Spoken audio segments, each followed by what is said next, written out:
క్రీస్తునందు ప్రియమైన వారలారా, శుభాలు. ఎలా ఉన్నారు? బాగున్నారా? నిన్నటి దినము ఎలా గడిచింది? ప్రభువుకు మహిమకరంగా జీవించారా? జీవించినట్లయితే ఆయనకు స్తుతులు. లేని యెడల ఆయన మనల్ని క్షమించునుగాక. నేటి దిన ధ్యానాంశము మార్కు సువార్త 14వ అధ్యాయము 3 నుంచి 5 వచనాలు ధ్యానం చేసుకుందాం. ఆయన బెతనియాలో కుష్ఠరోగి అయిన సీమోను ఇంట భోజనముకు కూర్చుండి ఉన్నప్పుడు ఒక స్త్రీ మిక్కిలి విలువగల అచ్చజటామాంసి అత్తరబుడ్డిని తీసుకుని వచ్చి ఆ అత్తరబుడ్డి పగలగొట్టి ఆ అత్తరు ఆయన తల మీద పోసెను. అయితే కొందరు కోపపడి, ఈ అత్తరు అలాగ నష్టపరచనేలా? ఈ అత్తరు 300 దేనారముల కంటే ఎక్కువ వెలకమ్మి బీదలకి ఇవ్వచ్చునని చెప్పి ఆమెతో సాగుకొనిరి. దేవుని వాక్యాన్ని మన వెనికిడ్లు దీవించి ఆశీర్వదించునుగాక. యేసుక్రీస్తు ప్రభువారు చివరి మజిలీగా బెతనియాలో ఉన్న సీమోను ఇంటికి భోజనానికి వెళ్తాడు. సీమోను అనే ఆయన కుష్ఠిరోగే కానీ కుష్ఠిరోగంతో లేడు. కుష్ఠిరోగమును స్వస్థపరిచాడు యేసు ప్రభువారు. సో పేరు అలా నిలిచిపోయింది. కుష్ఠరోగి అయిన సీమోను అన్న పేరు అతనికి అట్లా నిలిచిపోయింది. సో యేసు ప్రభువారు ఆయన ఇంటికి భోజనానికి వెళ్తాడు. భోజనానికి వెళ్ళినప్పుడు ఒక స్త్రీ మిక్కిలి విలువగల అచ్చజటామాంసి. ఈ అచ్చజటామాంసి అన్నది ఒక అత్తరు. అది కేవలం భారతదేశంలో దొరుకుతుంది. చాలా విలువైనది, ఖరీదైనది.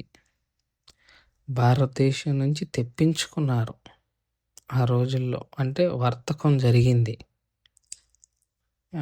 ఊహించండి, భారతదేశం నుంచి యెరూషలేముకి రావాలి అని అంటే చాలా నెలలు, కొన్నిసార్లు సంవత్సరాలు కూడా పట్టే అవకాశం ఉంది. అన్ని సంవత్సరాలు, నెలలు ప్రయాణం చేసి వీళ్ళ దగ్గరికి ఆ అచ్చజటామాంసి వచ్చింది. చాలా విలువైన ఇదిగా వాడేవారు. అది రోమా సామ్రాజ్యంలో ఉన్నారు కాబట్టి రోమా ఇదిలో వర్తకం జరిగేది కాబట్టి all routes are leads to Rome అని అంటారు కదా. అన్ని దారులు రోమ్కి దారి తీసేవి అని. అలాగా అన్ని రోడ్ వేస్ కానీ, అట్లాగే వాటర్ వేస్ కానీ ఇవన్నీ రోమా సామ్రాజ్యంలో వేయబడ్డాయి. ఆ కారణంగా ఇక్కడికి వచ్చాయి. అందులో ఒక స్త్రీ దాన్ని కొని, అది బుడ్డి సీసాలో పగలగొట్టి యేసుక్రీస్తు పాదములకు రాయటం అక్కడున్న వారు శిష్యులు కూడా చూస్తారు. ఆమెను తిట్టడం, గద్దించటం, వీటిని విలువైనది వెలకు అమ్మి ఎవరికన్నా ఇవ్వచ్చు కదా, ఎందుకు వేస్ట్ చేసావు అని ఆమెను గద్దించటం అన్నది మనం చూస్తాం. ఇక్కడ ఆ స్త్రీ చేసిన పనిని ఒకసారి పరిశీలన చేసుకుంటే, ఆ బుడ్డి ఎంత విలువైంది అన్నది ఇంపార్టెంట్ కాదు.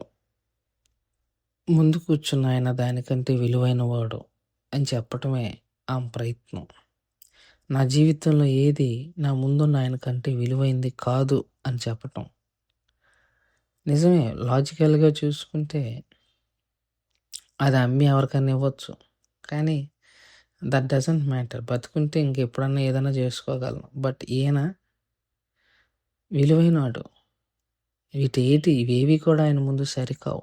మనం కూడా అప్పుడప్పుడు అలా ఆలోచించు. ఆయన చాలా విలువైనవాడు. మనం ఆయన ముందు దేని విషయంలోనూ సరితూగలేం, సరిపోల్చలేం.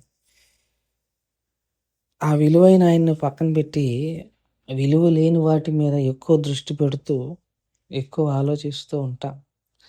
ఆ విలువైన దేవుణ్ణి, ఆ విలువైన ప్రభువుని మనము ఆరాధించటం. ఇక్కడ ఆమె చేస్తున్నది ఆయన ఆరాధిస్తుంది, ఆయన మహింపరుస్తుంది, ఆయన ఘనపరుస్తుంది తన దగ్గర ఉన్న అన్నిటితోనూ.